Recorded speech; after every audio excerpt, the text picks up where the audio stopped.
Hey sis, I say thank you for recognizing that we are a collective. God dropped it upon me a couple years ago, last year, that the only way that we as a people are going to transcend and continue to move forward is as a collective. We can no longer move as individuals, and that collective starts within our family. So I started the work to get us all on the same page and for us all to know that all of our voices matter, right? So when we're disciplining, it was a mess in the beginning, y'all. Like kids was because people like do wall sits. When we moved away from the physical, slave master reprimanding, correction, punishment type stuff. We didn't know what to do, so everything went crazy. And then after everything went crazy, we went into, physical fitness. We all need it. Hold your arms out, because that's what my aunt used to do when I was a kid. I remember we all got in trouble, and this is Arizona. She had us stand in front of the patio door and hold our arms straight out in the sun. We were inside, but still, you stand next to a window in Arizona if you want to.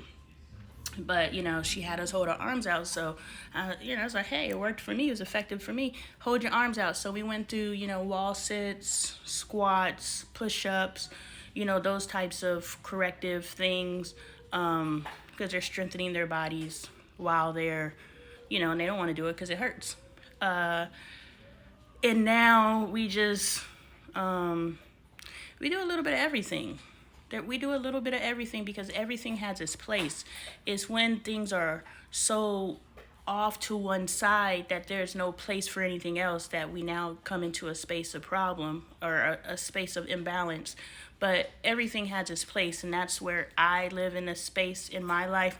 I don't out anything. I'm open to everything. Why? Because I don't have to 100% align with anything, but I could take a piece from everything.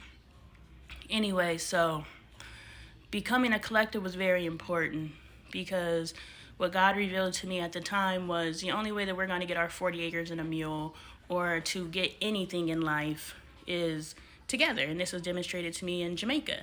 In Jamaica, they have the land and it's been in the family for however many generations.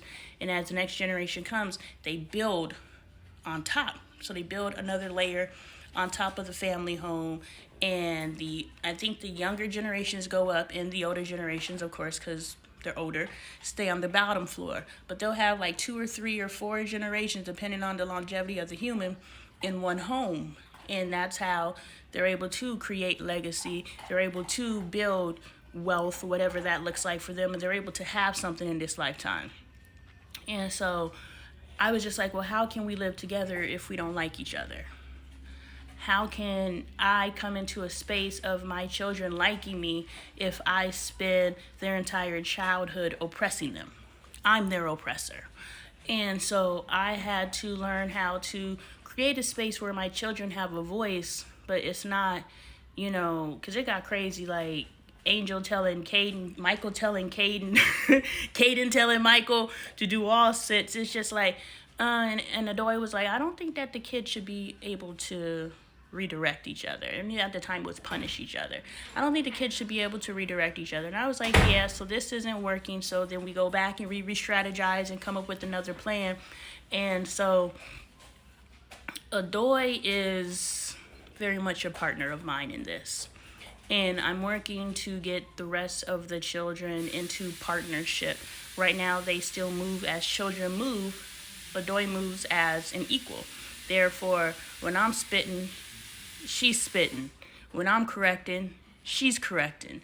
Because she is a partner, even though she is my child. So I'm happy that you recognize that. And it's something that I feel is a very valuable piece in creating a space for your children to have their own autonomy. They have to have a voice. When we have family meetings, everybody has input. Everybody is valued. So yeah, that's how it's going now. We actually have some good things going on right now as a family. Just a lot of trial and error, not giving up, not creating a routine that's not routining, but creating a routine of consistency. So not sticking to something for the sake of sticking to it, but taking bits and pieces here. This system failed, but here's what worked. That system failed, but here's what worked. Okay, let's try this and add these other two parts that worked in those other systems and see what we can get. So it's really just creating. This is creationism. And if we do something every day different than we did yesterday, we are creating brand new realities. And so I'm really excited about what's uncovering, and I'm really excited to share with you guys so that we can all really move as a team within ourselves, because we're a duality, flesh and spirit.